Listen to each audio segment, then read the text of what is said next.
हल्कू ने आकर स्त्री से कहा, सहना आया है, लाओ, जो रुपए रखे हैं उसे दे दूं, किसी तरह गला तो छूटे। मुन्नी झाड़ू लगा रही थी, पीछे फिर कर बोली, 3 ही रुपए हैं, दे दोगे तो कंबल कहाँ से आवेगा? माघ पूस की रात हार में कैसे कटेगी? उससे कह दो, फसल पर दे देंगे, अभी नहीं। हल्कू एक क्षण अनिश्चित दशा में खड़ा रहा। पूस सर पर आ गया। कंबल के बिना हार में रात को वह किसी तरह सो नहीं सकता। मगर सहना मानेगा नहीं, घुड़कियां जमावेगा, गालियां देवेगा। बला से जाड़ों में मरेंगे, बला तो सर से टल जाएगी।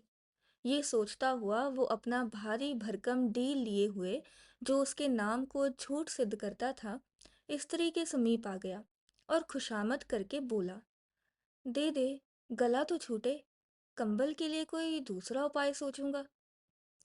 मुन्नी उसके पास से दूर हट गई और आंखें तरेरती हुई बोली, कर चुके दूसरा उपाय, जरा सुनूं तो, कौन सा उपाय करोगे? कोई खैरात दे देगा कंबल? न जाने कितनी बाकी है, जो किसी तरह चुकने ही नहीं आती। मैं कहती हूं तुम क्यों नहीं खेती छोड़ देते? मर मर काम करो, उपज हो तो बाकी दे दो। चलो, छुट्टी हुई। बाकी चुकाने के लिए ही तो हमारा जन्म हुआ है। पेट के लिए मजूरी करो, ऐसी खेती से बाज आए। मैं रुपए ना दूंगी। हल्कू उदास होकर बोला, तो क्या गाली खाऊं? मुन्नी ने तड़प कर कहा, गाली क्यों देगा? क्या उसका राज है? मगर ये कहने के साथ ही उसकी तनी हुई भौहें ढीली पड़ गई। हल्कू के उस वाक्य में जो कठोर सत्य था, वो मानो एक भीषण जंतु की भांति उसे घूर रहा था। उसने जाकर आले पर से रुपए निकाले और लाकर हल्कू के हाथ पर रख दिए। फिर बोली, तुम छोड़ दो अब की से खेती। मजूरी में सुख से एक रोटी तो खाने को मिलेगी, किसी की धौंस तो ना रहेगी। अच्छी खेती है, मजूरी करके लाओ, वो भी उसी में झोंक दो, उस पर धौंस। हल्कू ने रुपए लिए और इस तरह बाहर चला मानो अपना हृदय निकाल कर देने जा रहा हो। उसने मजूरी से एक एक पैसा काट काट कर 3 रुपए कंबल के लिए जमा किए थे। वो आज निकले जा रहे थे। एक एक पग के साथ उसका मस्तक पानी दीनता के भार से दबा जा रहा था। पूस की अंधेरी रात, आकाश पर तारे भी ठिठुरते हुए मालूम होते थे। हल्कू अपने खेत के किनारे ऊख के पत्तों की एक छतरी के नीचे बांस के खटाले पर अपनी पुरानी गाढ़ी की चादर ओढ़े पड़ा कांप रहा था। खाट के नीचे उसका संगी कुत्ता जबरा पेट में मुंह डाले सर्दी से कूं कूं कर रहा था। दो में से एक को भी नींद नहीं आ रही थी। हल्कू ने घुटनियों को गर्दन में चिपकाते हुए कहा, क्यों जबरा, जाड़ा लगता है? कहता तो था घर में पुआल पर लेट रहे, तो यहाँ क्या लेने आए थे? अब खाओ ठंड, मैं क्या करूं? जानते थे मैं यहाँ हलवा पूरी खाने आ रहा हूँ, दौड़े दौड़े आगे आगे चले आए। अब रो नानी के नाम को। जबरा ने पड़े पड़े दुम हिलाई और अपनी कूं कूं को दीर्घ बनाया। कल से मत आना मेरे साथ, नहीं तो ठंडे हो जाओगे। ये रांड पछुआ ना जाने कहाँ से बर्फ लिए आ रही है। उठूं फिर एक चिलम भरूं, किसी तरह रात तो कटे। 8 चिलम तो पी चुका। ये खेती का मजा है। और एक भगवान ऐसे पड़े हैं जिनके पास जाड़ा आए तो गर्मी से घबरा कर भागे। मोटे मोटे गद्दे, लिहाफ, कंबल। मजाल है जाड़े का गुजर हो जाए। तकदीर की खूबी, मजूरी हम करें, मजा दूसरे लूटें। हल्कू उठा, गड्ढे में से जरा सी आग निकाल कर चिलम भरी। जबरा भी उठ बैठा। हल्कू ने चिलम पीते हुए कहा, पिएगा चिलम? जाड़ा तो क्या जाता है, हाँ जरा मन बदल जाता है।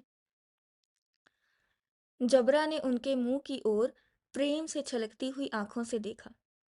हल्कू, आज और जाड़ा खा ले, कल से मैं यहाँ पुआल बिछा दूंगा, उसी में घुस कर बैठना, तब जाड़ा ना लगेगा। जबरा ने अपने पंजे उसकी घुटनियों पर रख दिए और उसके मुंह के पास अपना मुंह ले गया। हल्कू को उसकी गर्म सांस लगी। चिलम पीकर हल्कू फिर लेटा और निश्चय करके लेटा कि चाहे कुछ हो, अब की सो जाऊंगा। पर एक ही क्षण में उसके हृदय में कंपन होने लगा। कभी इस करवट लेटता, कभी उस करवट। पर जाड़ा किसी पिशाच की भांति उसकी छाती को दबाए हुए था। जब किसी तरह ना रहा गया, उसने जबरा को धीरे से उठाया और उसके सर को थपथपा कर उसे अपनी गोद में सुला लिया। कुत्ते की देह से जाने कैसी दुर्गंध आ रही थी, पर वो उसे अपनी गोद से चिपटाए हुए ऐसे सुख का अनुभव कर रहा था जो इधर महीनों से उसे ना मिला था। जबरा शायद ये समझ रहा था कि स्वर्ग यही है, और हल्कू की पवित्र आत्मा में तो उस कुत्ते के प्रति घृणा की गंध तक न थी। अपने किसी अभिन्न मित्र या भाई को भी वह इतनी ही तत्परता से गले लगाता। वो अपनी दीनता से आहत न था, जिसने आज उसे इस दशा को पहुंचा दिया। नहीं, इस अनोखी मैत्री ने जैसे उसकी आत्मा के सब द्वार खोल दिए थे, और उनका एक एक अणु प्रकाश से चमक रहा था।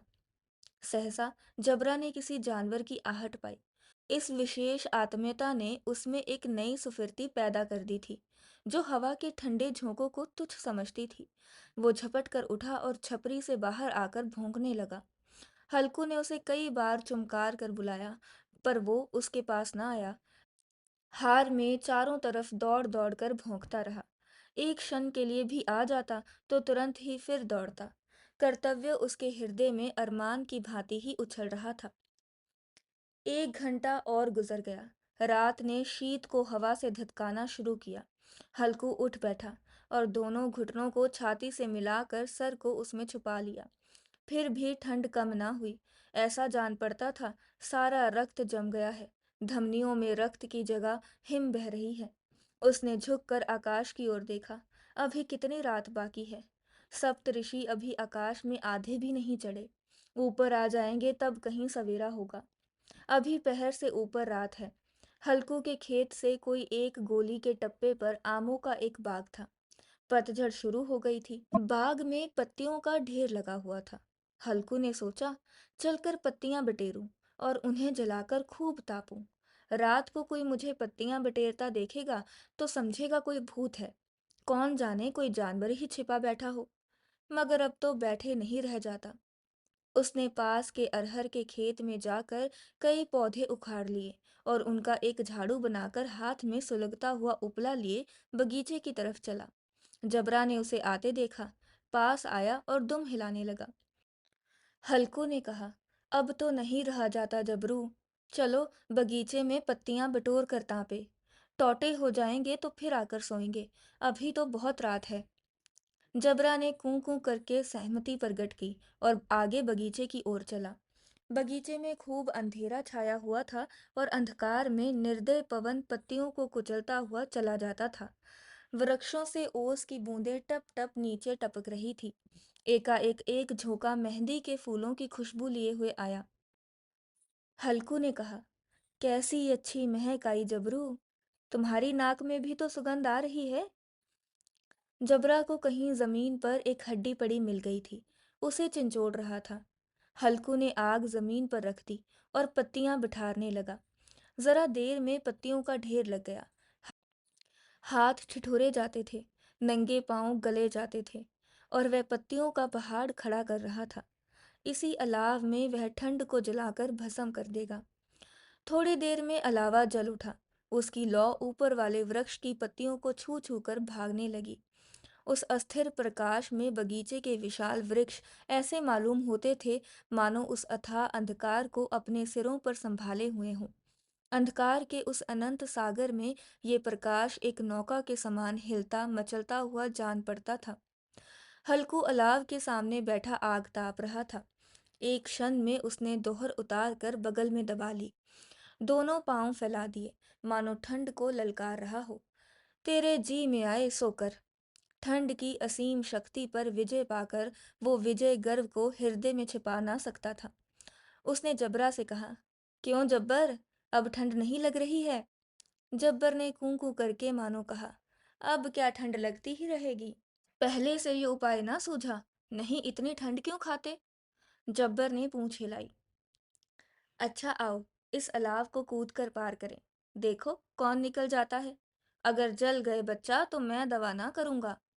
जब्बर ने उस अग्नि राशि की ओर कातर नेत्रों से देखा।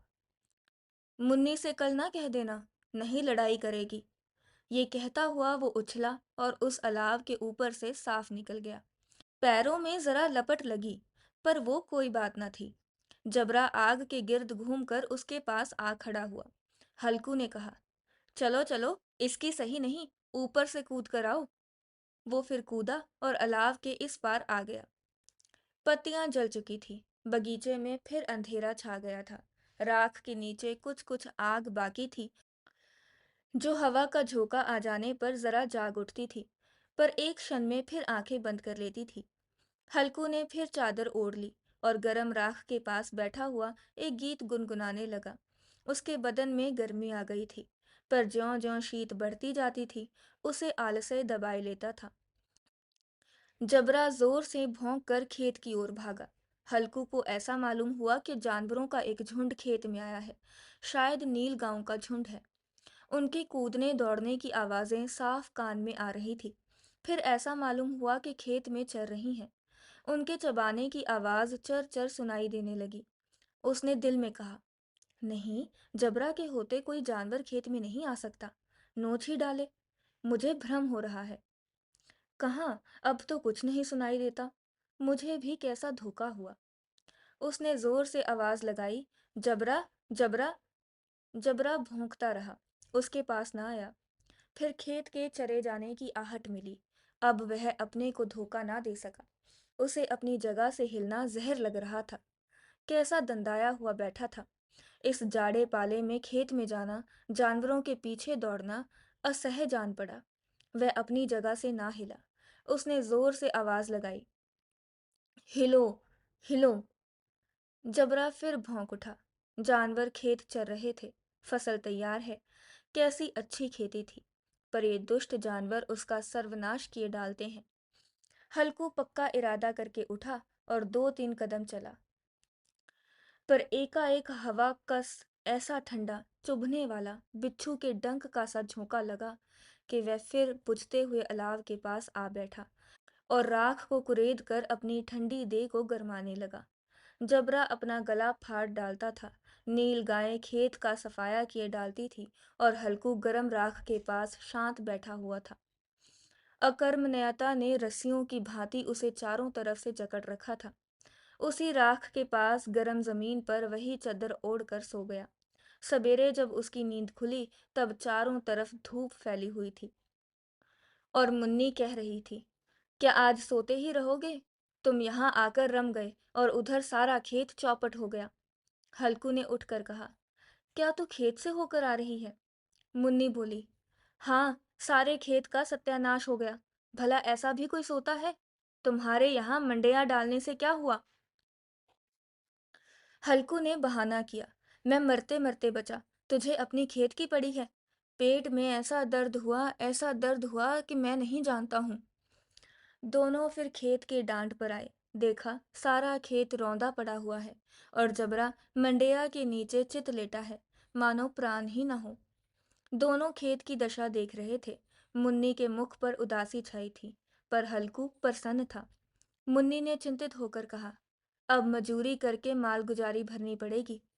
हल्कू ने प्रसन्न मुख से कहा, रात को ठंड में यहाँ सोना तो न पड़ेगा।